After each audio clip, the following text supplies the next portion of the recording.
வணக்கம். ஒரு பழைய நண்பரை பத்தி நீங்க சும்மா நினைச்சு பார்க்கும்போது, அடுத்த செகண்டே அவங்க கிட்ட இருந்து ஒரு ஃபோன் கால் வந்திருக்கா? இல்லன்னா, உங்களுக்கு ரொம்ப நெருக்கமான ஒருத்தர் எங்கேயோ தூரத்துல ஒரு கஷ்டத்துல இருக்கும்போது, காரணமே இல்லாம உங்க வயித்துல ஒரு மாதிரி கலக்கமா உணர்ந்திருக்கீங்களா? நம்ம இத சாதாரணமா கோயின்சிடென்ஸ் இல்ல தற்செயல்னு சொல்லிடுவோம்.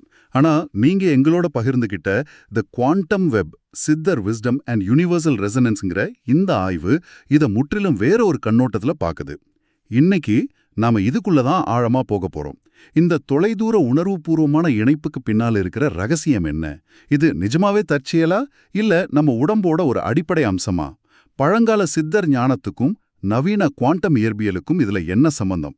வாங்க இத பத்தி இன்னும் கொஞ்சம் ஆழமா பேசுவோம். சரி, இந்த ஆய்வு சொல்ற முதல் விஷயமே கொஞ்சம் அதிர்ச்சியா இருக்கு. அது என்னன்னா, நாம எல்லாரும் தனித்தனி தீவுகள்னு நினைக்கிறது ஒரு பெரிய மாயங்குது. அதாவது எனக்கும் உங்களுக்கும் நடுவுல இருக்கிற இந்த இடைவெளி ஒரு பொய்த் தோற்றம்னு சொல்லுது. கேட்கவே ஒரு மாதிரியா இருக்குல்ல? ஆமா. ஏன்னா நம்ம அனுபவத்துல அப்படி இல்ல. நீங்க அங்க இருக்கீங்க, நான் இங்க இருக்கேன். ஆனா இங்க தான் சித்தர் ஞானமும் குவாண்டம் இயற்பியலும் ஒரே நேர்கோட்ல சந்திக்குது. சித்தர்களோட மைய கோட்பாடே அண்டத்தில் உள்ளதே பிண்டம், பிண்டத்தில் உள்ளதே அண்டம் தான். இத கேள்விப்பட்டிருக்கேன். ஆனா இதோட உண்மையான அர்த்தம் என்ன? சிம்பிளா சொல்லணும்னா, இந்த பிரபஞ்சம் ஒரு பெரிய சமுத்திரம்னா, நம்ம ஒவ்வொருத்தரோட உடலும் அந்த சமுத்திரத்தோட ஒரு துளி. ம். துளிய சமுத்திரத்திலிருந்து உண்மையிலே பிரிக்க முடியுமா? முடியாது. அதே மாரி நம்ம உணர்வு நம்ம மண்டை ஓட்டிக்குள்ள முடியிற ஒரு விஷயம் இல்ல. அது பிரபஞ்சம் முழுக்க பரவி இருக்குன்னு அவங்க சொல்றாங்க. ஓகே. இது ஒரு தத்துவ பார்வை. இதுக்கும் குவாண்டம் இயற்பியலுக்கும் என்ன தொடர்பு? அதுதான் இதுல ரொம்ப சுவாரஸ்யமான விஷயம். ஆரம்பகால இயற்பியல் பிரபஞ்சம் சின்ன சின்ன துகள்களால் ஆனதுன்னு சொல்லுச்சு. ஆனா குவாண்டம் புலக் கோட்பாடு, அதாவது குவாண்டம் ஃபீல்டு தியரி என்ன சொல்லுதுன்னா, பிரபஞ்சம் துகள்களால் ஆனது அல்ல. அப்போ எதனால் ஆனது? அது புலங்களால் ஆனது. ஃபீல்ட்ஸ். இத ஒரு பெரிய பெட்ஷீட் மாதிரி கற்பனை பண்ணிக்கோங்க. சரி. அந்த பெட்ஷீட் முழுக்க அதிர்வுகள் இருக்கு. நீங்க அந்த விரிப்புல ஒரு சின்ன அலை, உங்க நண்பர் இன்னொரு அலை. உங்களுக்கு நடுவுல இருக்கிற அந்த இடைவெளி கூட காலி இடம் இல்ல. அதுவும் அந்த விரிப்பு தான். ஓ, அப்படியா? இப்போ அந்த பெட்ஷீட்டோட ஒரு மூலையில நீங்க லேசா அசைச்சா, அதோட அதிர்வு மறுகோடியில இருக்கிற அலைக்கு உடனே தெரியுமா தெரியாதா? உடனே தெரியும். அதேதான். அந்த பெரிய விரிப்பத்தான் சித்தர்கள் ஆகாசம் அல்லது வெளின்னு சொன்னாங்க. அதனால வெற்றிடம்னு ஒண்ணும் கிடையவே கிடையாது. எல்லாமே ஒண்ணோடு ஒண்ணு பிணைஞ்சிருக்கு. பிரமிப்பா இருக்கு. இந்த இணைப்பு எப்படி வேலை செய்யுதுங்கிறது தான் மில்லியன் டாலர் கேள்வி. ஆல்பர்ட் ஐன்ஸ்டீனே இத பயமுறுத்தும் தூர தூர நடவடிக்கை, அதாவது ஸ்பூக்கி ஆக்ஷன் அட் டிஸ்டன்ஸ்னு சொன்னதா இந்த ஆய்வு சொல்லுதே. அது என்ன? ஆமா.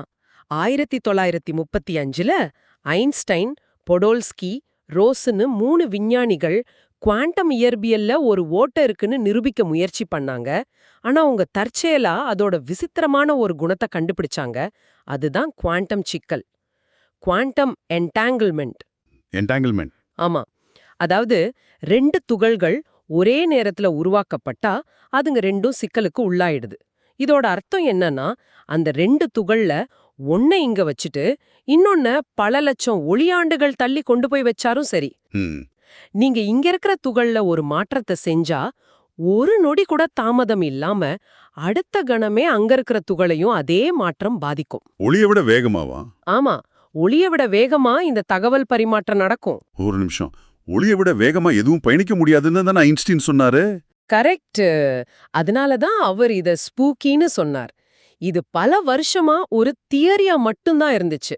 ஆனா இப்போ பல ஆய்வகங்கள்ல இத நிரூபிச்சிட்டாங்க. இது துகள்களுக்கு சரி. ஆனா மனுஷங்களுக்கு இது எப்படி பொருந்தணும்னு இந்த ஆய்வு சொல்லுதா? இங்க தான் சர் ராஜர் பென்ரோஸ் மற்றும் ஸ்டூவர்ட் ஹேமராஃபோட கோட்பாடு உள்ள வருது. அவங்க என்ன சொல்றாங்கன்னா, நம்ம மூளையில இருக்கிற நியூரான்களுக்குள்ள மைக்ரோ டியூபியூல்ஸ்னு ரொம்ப சின்ன குழாய் அமைப்புகள் இருக்கு. Micro tubules. ஆமா. இந்த மைக்ரோ டியூபியூல்ஸ் ஒரு குவாண்டம் கம்ப்யூட்டர் மாதிரி வேலை செய்யுதாம். அப்போ நம்ம ஒவ்வொருத்தர் மண்டைக்குள்ளேயும் ஒரு குவாண்டம் கம்ப்யூட்டர் இயங்கிட்டு இருக்குன்னு சொல்றீங்க. யோசிச்சு பார்க்கவே தலை சுத்துது. கிட்டத்தட்ட அப்படிதான். 2 பேர், உதாரணமா ஒரு தாய் மகன் உணர்வுபூர்வமா ரொம்ப ஆழமா பிணைஞ்சிருக்கும் போது அவங்களோட மைக்ரோ டியூபியூல்ஸ் குவாண்டம் சிக்கலுக்கு உள்ளாகுது. சரி. இப்போ அந்த தாய்க்கு திடீர்னு ஒரு அதிர்ச்சி ஏற்படுதுன்னு வெச்சுப்போம். அவங்க துகள்களோட அலைசார்பு வேவ் ஃபங்க்ஷன் உடையும். அந்த நொடியே பல்லாயிரம் மைல்களுக்கு அப்பால் இருக்கிற மகனோட துகள்களோட அலைசார்பும் உடையும். ஓ. அந்த காரணமில்லாத கலக்கம்னு சொல்றோமே, அது உண்மையில உங்க துகள்கள் அவங்க துகள்களுக்கு பதிலளிக்கிறது தான். இப்ப இருக்கிற டெக்னாலஜி வச்சு இதை புரிஞ்சிக்கவே கஷ்டமா இருக்கு. எந்த உபகரணமும் இல்லாத காலத்துல திருமூலர் மாதிரி சித்தர்கள் இதே விஷயத்தை எப்படி உணர்ந்திருப்பாங்க, எப்படி சொல்லியிருப்பாங்கன்னு யோசிச்சா ஆச்சரியமா இருக்கு. ஒரு அற்புதமான ஓமையோட சொல்லியிருக்காரு. திருமந்திரத்துல திருமூலர் பிரபஞ்சத்தை ஒரு மாபெரும் சிலந்தி வலை மாதிரி வர்ணிக்கிறாரு. சிலந்தி வலையா? ஆமா, நம்ம ஒவ்வொருத்தரோட ஆன்மாவும் அந்த வலையில உட்கார்ந்திருக்கிற ஒரு சிலந்தி. ஓகே. இப்போ அந்த வலையோட ஒரு மூலையில ஒரு சின்ன பூச்சு வந்து மாட்டினா, அந்த அதிர்வு நூல் வழியா மையத்துல இருக்கிற சிலந்திக்கு உடனே தெரியுமா தெரியாதா? தெரியும், கண்டிப்பா தெரியும். சிலந்தி பூச்சிய பார்க்க வேண்டிய அவசியமே இல்ல. அந்த அதிர்வை உணர்ந்தாலே போதும். ஆமா, அதுக்கு தெரியும். இங்க அந்த அதிர்வை கொண்டு போற நூல் தான் பிராணன். பிராணா? பிராணனா நம்ம சுவாசிக்கிற காத்தா? அது மட்டும் இல்ல. பிராணன்கிறது நாம சுவாசிக்கிற ஆக்சிஜன் மட்டும் இல்ல. அது நம்ம எண்ணங்களையும் உணர்ச்சிகளையும் சுமந்து போற ஒரு உயிரி தகவல், ஒரு பயோடேட்டா மாதிரி.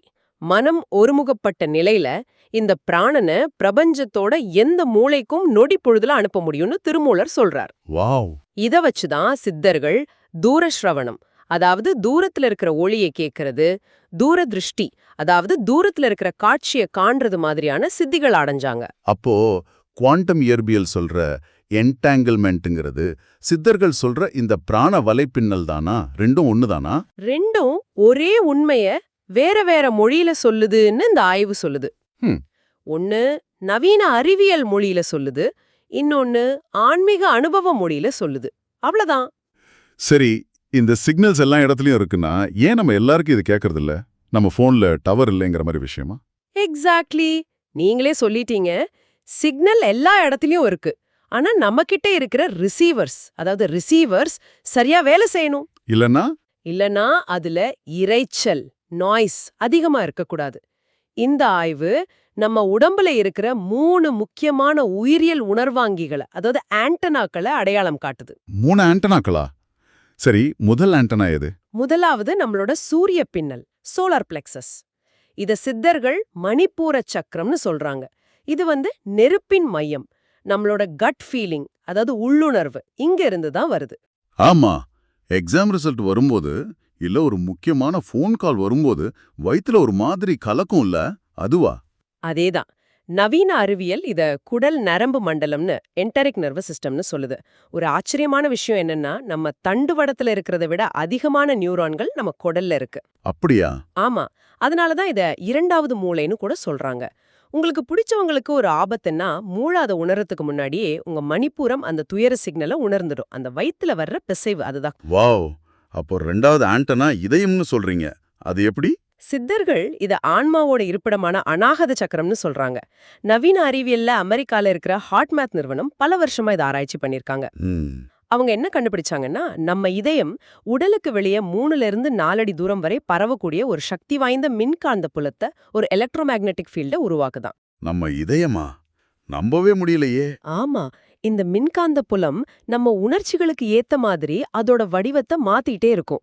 நீங்க ஒருத்தரோட ரொம்ப நெருக்கமா இருக்கும் பொழுது உங்க 2 பேரோட இதய மின்காந்த புலங்களும் ஒன்னோட ஒன்னு கலந்து ஒத்திசைவா செயல்பட ஆரம்பிக்கும். அதனாலதான் சில பேர் கூட இருக்கும்போது நமக்கு ரொம்ப கம்ஃபர்டபுளாவும், சிலர் கூட இருக்கும்போது காரணம் இல்லாம ஒரு மாதிரி பதட்டமாவும் இருக்கும். நம்ம அவங்களோட வைப்ஸை தான் உணர்றோமா? அது வெறும் மனோவியல் இல்ல, அது இயற்பியல்னு இந்த ஆய்வு சொல்லுது. நீங்க உணர்றது அவங்களோட இதய மின்காந்த புலத்தை தான். சரி, வயிறு, இதயம், இது ரெண்டும் கூட ஒரு விதத்துல லாஜிக்கலா இருக்கு, நம்ம உடம்புல நடக்கிற விஷயங்கள். ஆனா 3வது கண், இது நேரா புராண கதை மாதிரி இருக்கே. இதை எப்படி இந்த ரிசர்ச் பேப்பர் உயிரியலோட கனெக்ட் பண்ணுது? கரெக்ட். இதுதான் நிறைய பேருக்கு சந்தேகம் வர்ற இடம். சித்தர்கள் இத ஆக்ஞா சக்கரம்னு, அதாவது கட்டளை மையம்னு சொன்னாங்க. ஆனா சுவாரஸ்யமான விஷயம் என்னன்னா, நவீன அறிவியல் நம்ம மூளையோட டிரிய மையத்துல பட்டாணி அளவுல இருக்கிற பீனியல் சுரப்பிய பத்தி பேசும்போது கிட்டத்தட்ட இதே இடத்துக்கு வருது. ஓ, அந்த பீனியல் சுரப்பியா? அது ஆன்மாவின் இருப்பிடம்னு கூட சிலர் சொல்வாங்க இல்லையா? அதேதான். அந்த சுரப்பில விஞ்ஞானிகள் அழுத்தமின் படிகங்கள், அதாவது பீசோஎலக்ட்ரிக் கிறிஸ்டல்ஸ் இருக்கிறத கண்டுபிடிச்சிருக்காங்க. ஒரு நிமிஷம், பீசோ எலக்ட்ரிக், இது நம்ம வாட்ச்ல லைட்டர்ல எல்லாம் பயன்படுத்துற டெக்னாலஜி தானே? அழுத்தத்தை கொடுத்தா மின்சாரம் உருவாக்கும். எக்ஸாக்ட்லி. நீங்களே சொல்லிட்டீங்க. அந்த படிகங்களுக்கு ஒரு தனித்துவமான திறன் இருக்கு. வெளியில இருந்து வர அதிர்வுகளை, அதாவது வைப்ரேஷன்ஸ, அது மின் சமிக்ஞைகளாகவும் மனக்காட்சிகளாகவும் மாத்தும். ஓ, புரியுது. அதாவது பிரபஞ்சத்திலிருந்து வர்ற ஒரு சிக்னல் உங்க பீனியல் சுரப்பிய தாக்கும்போது இந்த படிகங்கள் அதிர்ந்து உங்க மனசுல ஒரு எண்ணமாகவோ அல்லது ஒரு காட்சியாகவோ அதை டிரான்ஸ்லேட் பண்ணுது.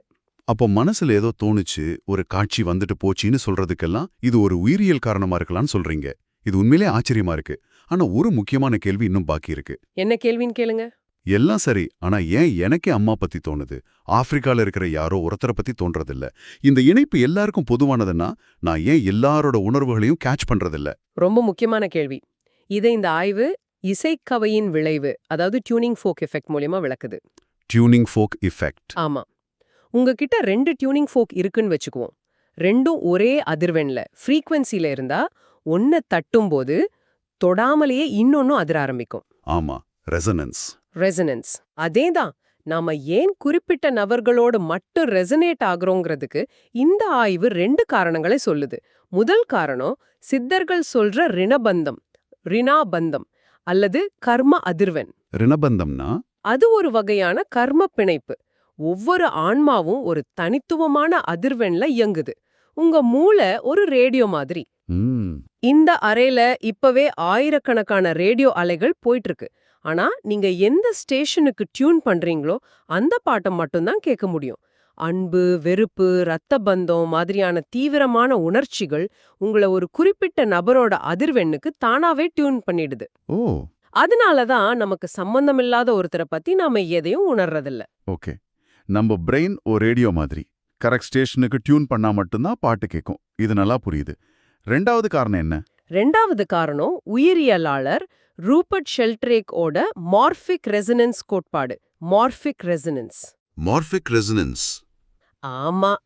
அவர் என்ன சொல்றாருன்னா, ஒரு சமூக குழுவுக்கு, உதாரணமா ஒரு குடும்பம், நண்பர்கள் குழு, இல்ல ஒரு நாய் மற்றும் அதோட எஜமானர், இவங்களுக்குன்னு ஒரு கூட்டு மனப்புலம் இருக்கும். ஒரு கலெக்டிவ் மைண்ட் ஃபீல்ட். கூட்டு மனப்புலம், அது எப்படி? அவர் நாய்களை வச்சு ஒரு பிரபலமான ஆராய்ச்சி செஞ்சார். நாய்களுக்கு அதோட உரிமையாளர் எப்போ வீட்டுக்கு வருவாங்கன்னு 20 நிமிஷத்துக்கு முன்னாடியே எப்படி தெரியுதுன்னு ஆராய்ஞ்சார். ஆமா, இது நிறைய பேர் சொல்ல கேட்டிருக்கேன். உரிமையாளர் ஆபீஸ்ல இருந்து சரி வீட்டுக்கு போகலான்னு முடிவெடுக்கிற அந்த நொடி அந்த கூட்டு மனப்புலத்துல ஒரு சின்ன மாற்றம் ஏற்படுது. அந்த மாற்றத்தை வீட்ல இருக்கிற நாய் உணர்ந்து வாசல் கிட்ட போய் காத்துட்டு நிக்குது. நாய்கள் விஷயத்துல இது ரொம்ப சுலபமா தெரியுது. மனிதர்களுக்குள்ள இது எப்படி வேலை செய்யும்? அதே மாதிரிதான் ஒரு அம்மா தன் குழந்தை ஆபீஸ்ல இருந்து கிளம்பிட்டான்னு நினைக்கிற நொடி அந்த குடும்பத்தோட கூட்டு மனப்புலத்துல ஒரு சின்ன மாற்றம் வருது. அது எங்க வீட்ல இருக்கிற குழந்தை உணர்ந்து அம்மா வரப்போறாங்கன்னு சொல்லும். இதுதான் அந்த கண்ணுக்கு தெரியாத இணைப்பு. ஆமா, நாம எல்லாரும் நம்ம குடும்பம், நண்பர்கள்னு ஒரு கண்ணுக்கு தெரியாத மனப்புலத்துல இணைஞ்சிருக்கும். அப்படியானால் இதிலிருந்து நம்ம புரிஞ்சிக்க வேண்டியது என்ன? தூரத்துல இருக்கிற ஒருத்தரை உணர்றதுங்கிறது தற்செயலோ இல்ல நம்ம மனப்பிராந்தியோ இல்ல. அது நாம எல்லாரும் ஒரே பிரக்ஞைங்கிற சமுத்திரத்துல மிதக்கிற அலைகளுங்கிறதுக்கான ஒரு ஆதாரம். சரியா சொன்னீங்க. குவாண்டம் இயற்பியல் நம்ம துகள்கள் காலத்தையும் இடத்தையும் கடந்து பிணைஞ்சிருக்குன்னு சொல்லுது. உயிரியல் நம்ம இதயம் ஒரு மின்காந்த ஒளிபரப்பினின்னு சொல்லுது. சித்தர்களோ நாம எல்லாரும் ஆகாசத்தோட கண்ணுக்கு தெரியாத பிராண நூல்களால இணைக்கப்பட்டிருக்கிறோம்னு சொல்றாங்க. மூணும் ஒரே உண்மைய வெவ்வேறு மொழிகள்ல சொல்லுது. அவ்வளவுதான். இந்த ஆய்வு ஒரு அருமையான முடிவுரையோட முடியுது. அதுல என்ன சொல்லியிருக்காங்கன்னா, அடுத்த முறை ஒரு பழைய நண்பரோட திடீர் நினைவு அல்லது வயித்துல ஒரு விசித்திரமான உணர்வு வந்தா அதை தற்செயல்னு ஒதுக்காதீங்க. பிரபஞ்சத்தோட வைஃபை சரியா வேலை செய்யுது. உங்களுக்கு ஒரு மெசேஜ் வந்திருக்கு, அந்த அழைப்பை எடுத்து பேசுங்க. இந்த ஆய்வு உங்களுக்கு விட்டுட்டு போற ஒரு இறுதி சிந்தனை இதுதான். இந்த இணைப்புகள் எல்லாம் உண்மையானவேன்னா நம்மளோட மன இரைச்சல, அதாவது தேவையற்ற கவலை, அதீத சிந்தனை, இது எல்லாத்தையும் நாம சுய விருப்பத்தோட குறைச்சா என்னாகும்? அப்போ தற்செயலா இல்லாம வேணுமென்றே நாம என்னென்ன சிக்னல்களை உணரத் தொடங்குவோம்.